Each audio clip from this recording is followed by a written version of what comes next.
Hi guys, Miss Sara back. I'm in front of the other Beatrix Potter display this time, and we're gonna read The Tale of Benjamin Bunny. One morning, a little rabbit sat on a bank. He pricked his ears and listened to the trick-trot of a pony. A carriage was coming along the road. It was driven by Mr. McGregor, and beside him sat Mrs. McGregor in her best bonnet.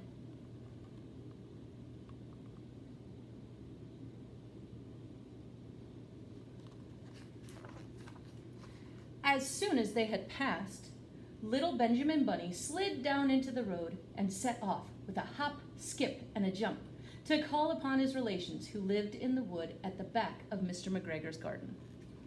The wood was full of rabbit holes, and in the neatest, sandiest hole of all lived Benjamin's aunt and his cousins, Flopsy, Mopsy, Cottontail, and Peter. Old Mrs. Rabbit was a widow. She earned her living by knitting rabbit wool mittens and fingerless arm warmers. I once bought a pair at a bazaar. She also sold herbs, rosemary tea, and rabbit tobacco, which is what we call lavender. Little Benjamin did not very much want to see his aunt. He came around the back of the fir tree and nearly tumbled upon the top of his cousin, Peter.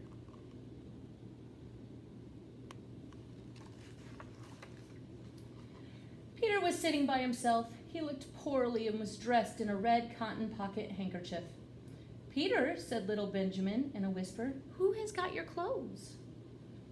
Peter replied, "The scarecrow in Mr. McGregor's garden," and he described how he had been chased about the garden and had dropped his shoes and coat.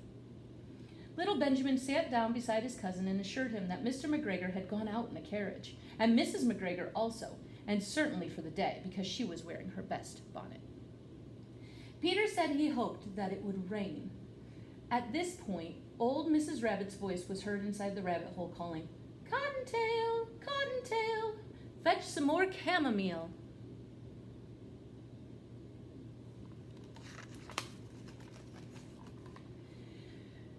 Peter said he thought he might feel better if he went for a walk.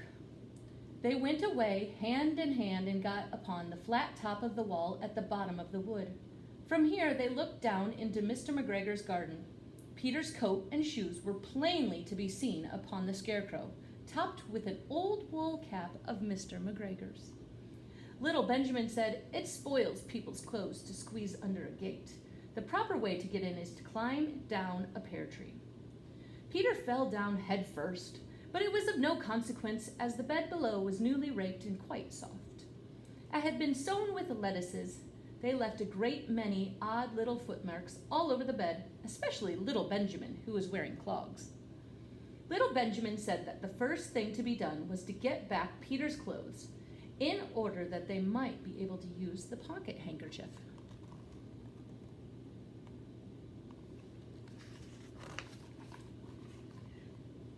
They took them off the scarecrow. There had been rain during the night. There was water in the shoes, and the coat was somewhat shrunk. Benjamin tried on the wool cap, but it was too big for him.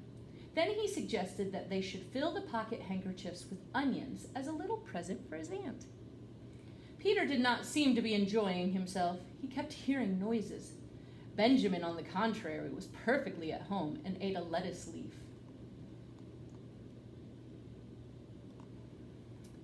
He said that he was in the habit of coming to the garden with his father to get lettuces for their Sunday dinner. The name of little Benjamin's papa was old Mr. Benjamin Bunny. The lettuces certainly were very fine. Peter did not eat anything. He said he should like to go home. Presently he dropped half the onions. Little Benjamin said that it was not possible to get back up the pear tree with a load of vegetables. He led the way boldly toward the other end of the garden. They went along a little walk on planks under a sunny brick wall. The mice sat on their doorsteps cracking cherry stones. They winked at Peter Rabbit and little Benjamin Bunny. Presently, Peter let the pocket handkerchief go again. They got among flower pots, frames, and tubs. Peter heard noises worse than ever. His eyes were as big as lollipops. He was a step or two in front of his cousin when he suddenly stopped.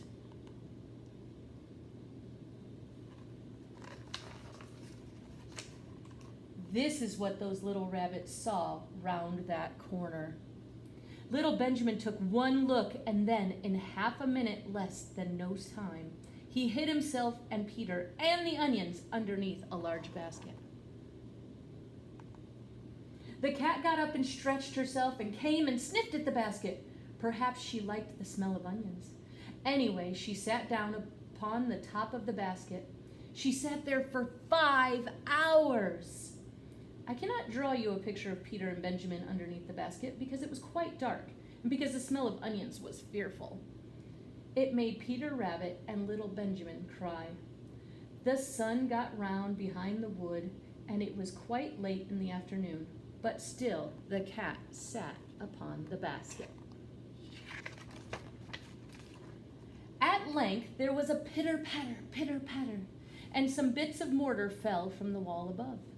The cat looked up and saw old Mr. Benjamin Bunny prancing along the top of the wall of the upper terrace. He was smoking a pipe of rabbit tobacco and had a little switch in his hand. He was looking for his son. Old Mr. Bunny had no opinion whatever of cats. He took a tremendous jump off the top of the wall onto the top of the cat, cut it off the basket, and kicked it into the greenhouse, scratching off a handful of fur. The cat was too much surprised to scratch back. When old Mr. Bunny had driven the cat into the greenhouse, he locked the door. Then he came back to the basket and took out his son Benjamin by the ears and whipped him with a little switch.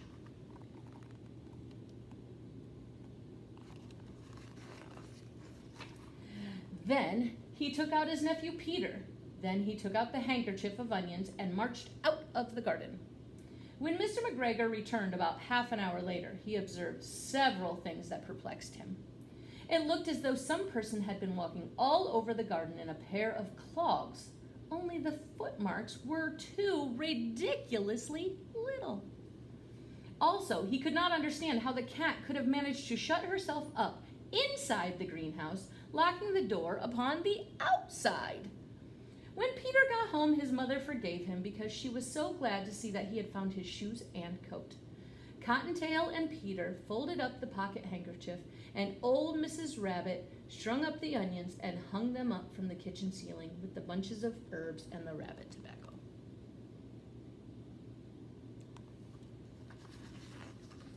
I hope you enjoyed the tale of Benjamin Bunny, and you'll join me again soon. Have a great day.